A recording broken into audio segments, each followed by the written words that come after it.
खबर से शुरुआत करेंगे और बताएंगे कि उत्तराखंड की राजनीति से जुड़ी हुई बड़ी खबर।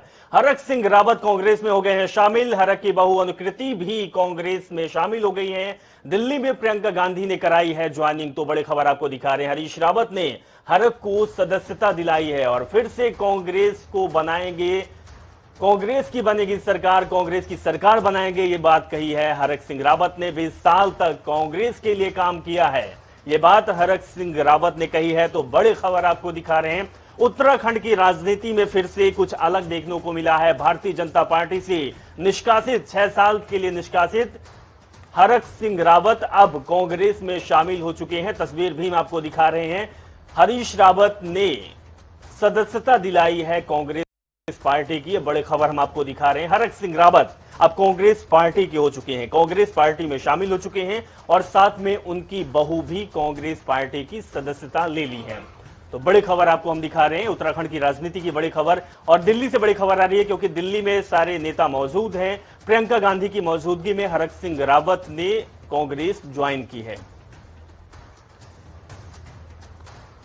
इसी खबर पर हमारे संवाददाता अजीत कांबोज देहरादून से जुड़े हुए हैं और आउटपुट हेड पूजा मोहन न्यूज रूम से जुड़ी हुई। सबसे पहले अजीत कांबोज आपके पास आएंगे। अजीत, जिस चीज का इंतजार था, आज 6वां दिन है, बीजेपी से निष्कासित हरक सिंह रावत आखिरकार कांग्रेस के शरण में पहुंच गए और कांग्रेस ने अपना भी लिया है।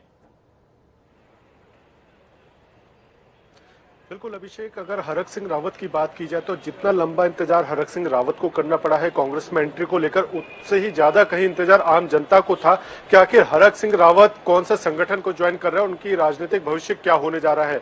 इस वक्त हम उत्तराखंड कांग्रेस भवन में मौजूद हैं। यहाँ पर आप देख सकते हैं, यहाँ पर काफी गहमा गहमी हो गई है एकदम से। और जब से हरक सिंह रावत के कांग्रेस ज्वाइन करने की बात यहाँ पर सामने आई है तो कांग्रेसी कार्यकर्ताओं ने अपने पूर्व साथी का स्वागत किया है। बम पटाखे चलाकर यहाँ पर नारेबाजी की गई है हरक सिंह रावत स्वागत में। और एक लंबा इंतजार हरक सिंह रावत को करना पड़ा है कांग्रेस में एंट्री को लेकर। और जिस तरह की तस्वीरें सामने आई हैं, जो सबसे बड़ी बाधा बने हुए थे पूर्व मुख्यमंत्री हरीश रावत, उन्होंने ही कांग्रेस का पटका हरक सिंह रावत के गले में डालकर हरक सिंह रावत और उनकी बहू अनुकृति गुसाई का यहाँ पर स्वागत किया है। तो साफ है कि अब हरक सिंह रावत पूरे तन मन धन से कांग्रेस के प्रति समर्पित होने की बात कर रहे हैं।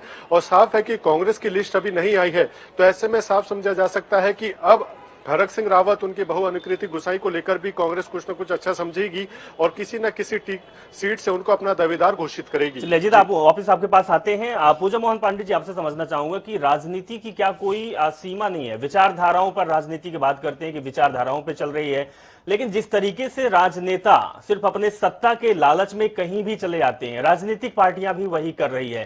कांग्रेस पार्टी से निष्कासित या कांग्रेस पार्टी को छोड़कर जाने वाले हरक सिंह रावत आज फिर कांग्रेस पार्टी में साथ चले जाते हैं, ज्वाइन कर लेते हैं और बखूबी उनका जोरदार स्वागत भी होता है। बिल्कुल, लेकिन अभिषेक, हमें ये नहीं भूलना चाहिए कि 5 दिनों का लंबा इंतजार हरक सिंह रावत को करवाया गया। हरीश रावत जिस दौरान भाजपा से निष्कासित हो गए थे हरक सिंह रावत, तो हरीश रावत का एक बयान सामने आता है कि अगर माफी मांग लेंगे तो वापसी पर विचार किया जा सकता है। तो फिर वो हरक सिंह रावत ने रोते हुए बोला कि हरीश रावत मेरे बड़े भाई जैसे और मैं 100 बार माफी मांगने को तैयार हूं। उसके बाद 3 दिनों का और इंतजार करवाया, यानी कि कहीं ना कहीं हरीश रावत के मन में जिस तरीके की कसक थी उसको पुरजोर तरीके से निकाली है हरीश रावत ने। और आज जब मुख्यालय में हरक सिंह रावत और उनकी बहू अनुकृति ने कांग्रेस का दामन थामा, कांग्रेस का हाथ थामा, तो इस एहसास के साथ वहां पर हरीश रावत मौजूद थे, प्रीतम सिंह मौजूद थे, गोंदियाल मौजूद थे। ये अपने आप में संकेत है कि हरक सिंह रावत के लिए अब कांग्रेस में रहा आसान नहीं होने वाली। इसलिए मैं कह रही हूं ये, क्योंकि लैंसडाउन, मेरे ख्याल में मेरी इस बात से अजीत कांबोज भी सहमत होंगे, लैंसडाउन से जिस तरीके से वहां पर धीरेन्द्र प्रताप, रघुवीर बिष्ट समेत जितने 12 दावेदार थे, उन तमाम लोगों ने उनकी बहू का भी विरोध किया और साथ में हरक सिंह रावत का भी विरोध किया। और अब कांग्रेस के लिए इतना आसान हरक सिंह रावत को पचा पाना नहीं होगा। बिल्कुल अजीत, ये आपसे समझना चाहूंगा क्योंकि आप उन लोगों से भी बातचीत करते हैं जो उस विधानसभा से आते हैं। लगातार ये चल रहा था कि हरक सिंह रावत 2 टिकट मांग रहे, एक अपनी बहू की और खुद को। टिकट क्या कांग्रेस से उनको मिल सकती है, ये भी आप जानकारी दीजिए। और सबसे बड़ी बात है कि जो कांग्रेस खेमे के लोग हैं जो विरोध कर रहे हैं, क्या विरोध चलता रहेगा या थम जाएगा?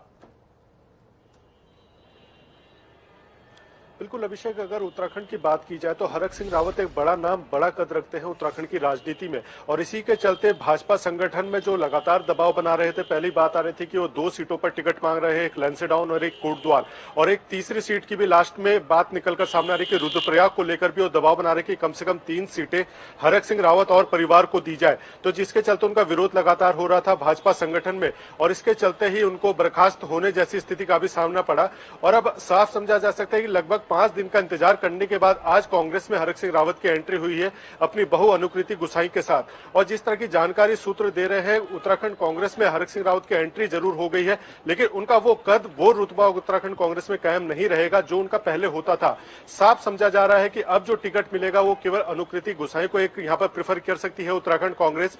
लैंसडाउन सीट पर लगातार काम कर रही है अनुकृति लंबे समय से, और लैंसडाउन सीट को लेकर ही उनकी जो रायशुमारी हुई है, जो तय हुआ है कि लैंसडाउन से अनुकृति को टिकट दिया जा सकता है। लेकिन हरक सिंह रावत का राजनीतिक भविष्य क्या होगा यह अभी साफ नहीं हो पाया है।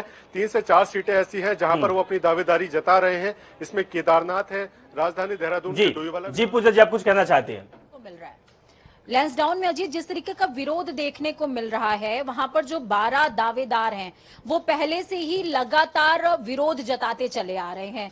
तो अनुकृति के लिए भी क्या ये राह इतनी आसान होगी? हरक सिंह रावत का वो कद नहीं रहा, वो हद उनकी नहीं रही। हालांकि गढ़वाल टाइगर के नाम से हमेशा से हरक सिंह रावत जाने जाते रहे हैं, उनको प्रधानमंत्री तक ने गढ़वाल टाइगर बोला है।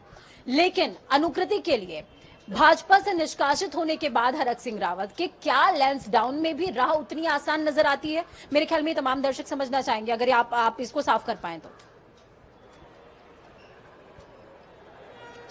बिल्कुल पूजा, अगर हरक सिंह रावत की बात की जाए तो हरक सिंह रावत को जो कार्य क्षेत्र रहा है वो पौड़ी जनपद रहा है। पौड़ी जनपद की लैंसडाउन विधानसभा सीट से सबसे पहले नए राज्य उत्तराखंड में हरक सिंह रावत चुनाव जीतकर पहुंचे थे, और उसके बाद दोबारा उपचुनाव होता है, फिर लैंसडाउन का ही वो रुख करते हैं, और 2-2 बार वहां से वो विधायक निर्वाचित हुए हैं। तो ऐसे में मजबूत पकड़ जरूर है हरक सिंह रावत की। लेकिन अब जिस तरह से वो कांग्रेस को छोड़कर भाजपा में शामिल हुए थे, और कांग्रेस में तमाम बड़े नेता वहां से उभरे हैं, वो लगातार अपनी पैरवी कर रहे हैं।